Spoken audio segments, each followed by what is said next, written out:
This is the time of the week that we may enjoy most. It's our biggest guest. You guys love it, and so do we. He has been the best. He still is the best. He'll always be the best. No reason for cable news when you've got BillO'Reilly.com. The columns are great. The new one, Party Time, all the interviews, the shows, which me and Bernie do every now and then, still remain great. His new book is coming out on President Trump, coming out in September, and he's also got a radio show that's now on over 100 markets across America. He's back and bigger than ever. Our dear friend Bill O'Reilly. Bill, good morning, pal. How are you? Hey, guys, I'm a little tired because I was up late tweeting, live tweeting. I didn't even know that live tweeting existed, but I did it during the debate, and we're going to do it again at Bill O'Reilly if anybody wants some entertaining live tweets during the debate this evening as we do it last night. That is awesome. Live tweeting, Bill O'Reilly. That's great. I think that's illegal in Arkansas, by the way. Well, maybe in Alabama for sure. We can do it here in New York. Before we get back and recap what happened last night, just looking at tonight, the fact that Joe Biden, he's the odds-on favorite here, the fact, Bill, that he gets to sit back on night one and he gets to watch what went well last night and what didn't go well last night. As the favorite, do you think the fact that he had a night to watch this thing plays well for him going into tonight? It's a big advantage for all of the Democrats in the second night because it's like a prize fight. When you guys ask me, and I'm sure you will, who won the debate, I'll tell you, and I'll tell you why. But you have to grade the candidates basically in a subjective way. It's not objective. I mean, there's nobody winning the score. It's like who you think did better. So when you can watch and see who made the mistakes last night and how they made them, because it's the same moderating crew, you're going to get the same performance from NBC that you did last night. So it is a big advantage for Biden and all the others. So let's get to that, Bill O'Reilly, who did well. Listen, Tulsi Gabbard, she won the Drudge poll, which is not exactly the most scientific poll out there. Is that right? She won nothing. She won that poll. God. And, of course, Beto O'Rourke, I think, made the biggest fool of himself last night. But, Bill O'Reilly, tell us your thoughts on who did well and who did not. The first thing you have to do is look who spoke the most. And that was Cory Booker. All right, so Booker, he was the guy who had the most airtime. And the least airtime was Jay Inslee. Now, I guarantee if you walk out on the streets of New York today and go, who's Jay Inslee? Nobody will know. Right. No one. So, former WPLJ anchor. Yeah, Senator Booker won the debate because he was the most authoritative. He came across, and it's all perception is reality. It's all appearances in this country. Now, the media was clearly rooting for Elizabeth Warren. She got the first question. She came in third as far as people getting the most amount of time. Right. Beto O'Rourke, who was just incoherent and looked bad. He looked like one of those Walking Dead zombies. Whoever did his makeup should be deported. All right. I know he doesn't want to deport anybody, but I think Beto would make an exception to deport the person who did his makeup last night. So anyway, Beto was second in amount of time on screen. Warren is third. Warren clearly the favorite of NBC and the mainstream media. She did okay, but she's so radical, and she doesn't come across like that. She comes across as Mrs. Field, the cookie maker. Yes. That's like, oh, I have some cookies. Hello. That's how she comes across. Right. But if you listen to what she says, she's going to impose a totalitarian government on the country.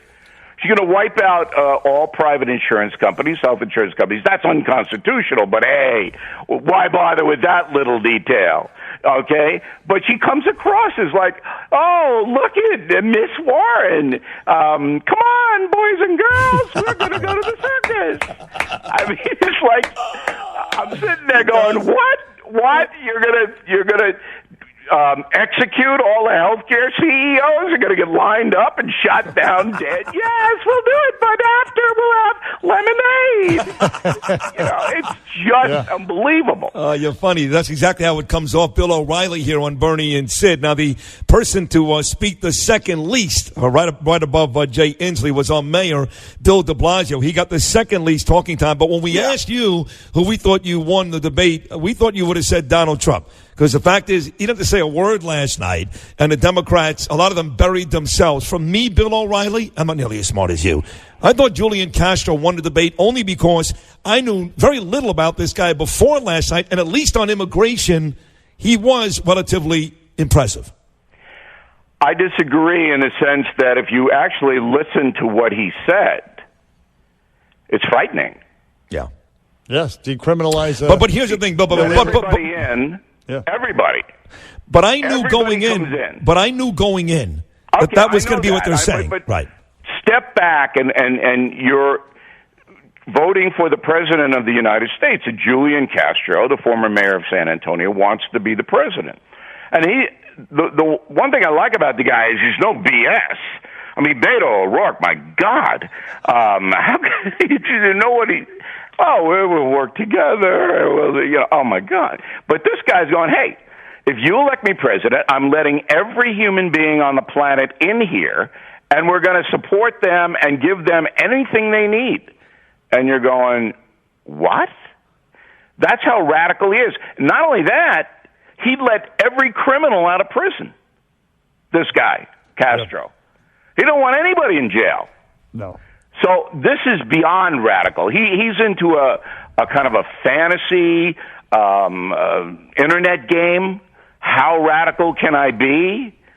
And yes, he's articulate and he comes across passionate. And as I said, he's a no BS guy. But what he's saying is you just jaw drop. I know, but isn't that the point, though? I mean, look, we are going to disagree with these folks politically and philosophically going in. We know that already. The question is, there's moderate Democrats out of the big cities. Okay, that's fair. I mean, if you live in New York, you just see the de Blasio cadres, and they're crazy.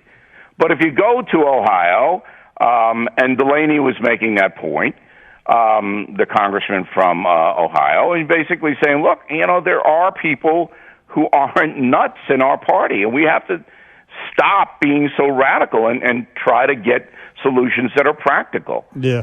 They live in a bubble is what they do, and they don't. Some of them don't realize it. Bill, on the debate moderators, you say that they are the candidates' political soulmates. In your latest article at BillO'Reilly.com, it's called Party Time.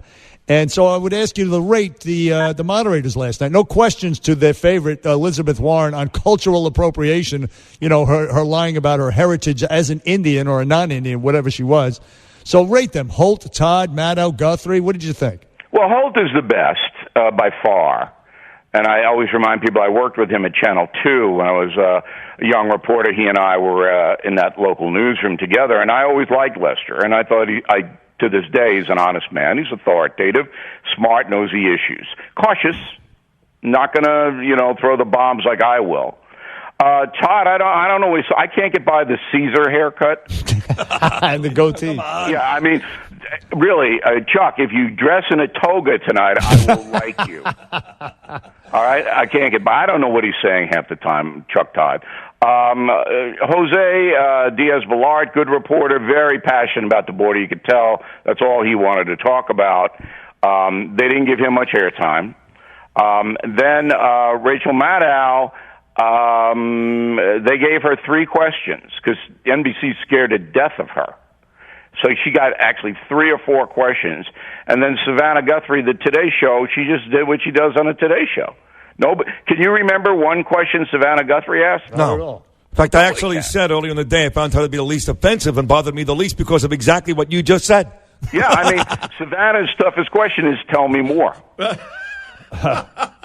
Well, let me ask you about tonight then, Bill. Bill O'Reilly here with Bernie and Sid. We started the conversation talking about that. It's an advantage for Biden and the rest to watch last night. Now, we know Liz Warren came in last night with a bunch of momentum. I don't think she lost that. She didn't seize it necessarily, but I don't think she lost it going into tonight with Biden on top.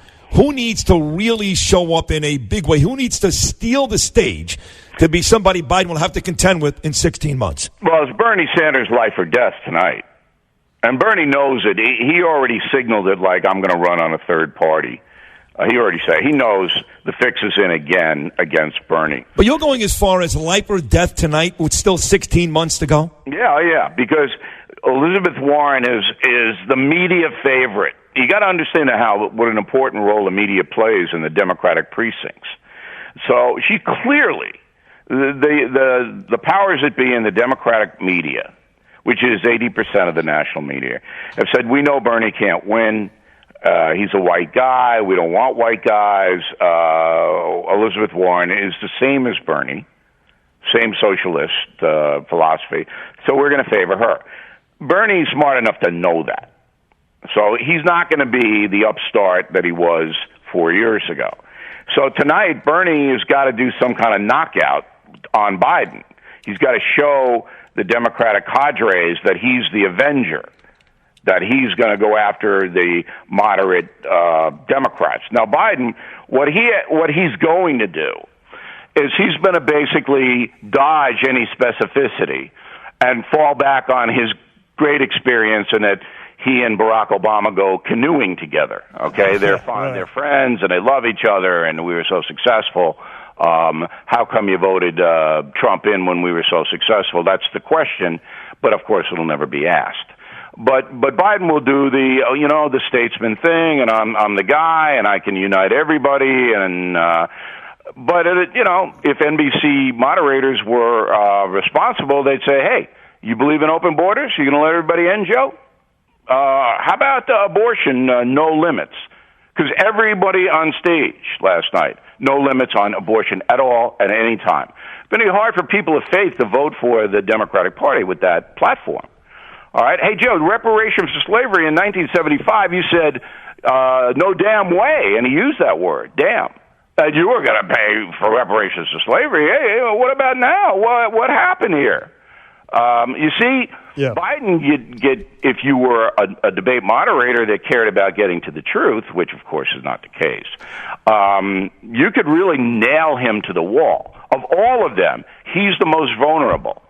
But the moderators aren't going to do it. It'll be interesting to see if any of the Democrat candidates do it. I don't think they will, but Biden has to basically watch it here, because everything he stands for now, at one time, he opposed. Yeah, everything. No, absolutely. Flip-flopping all over the place. They're calling him Floppy Joe, as a matter of fact. Hey, listen, it's BillO'Reilly.com. You can pre-order the book, United States of Trump. It comes out in September, and Bill's going to be live tweeting tonight also with this debate coming up, this joke, this clown show that we're going to watch tonight. So anyway, Bill, we're out of time. We thank you very much for appearing on the Bernie and Sid Show. Thank you. Always fun, guys. Yes, you're always great. Thank you.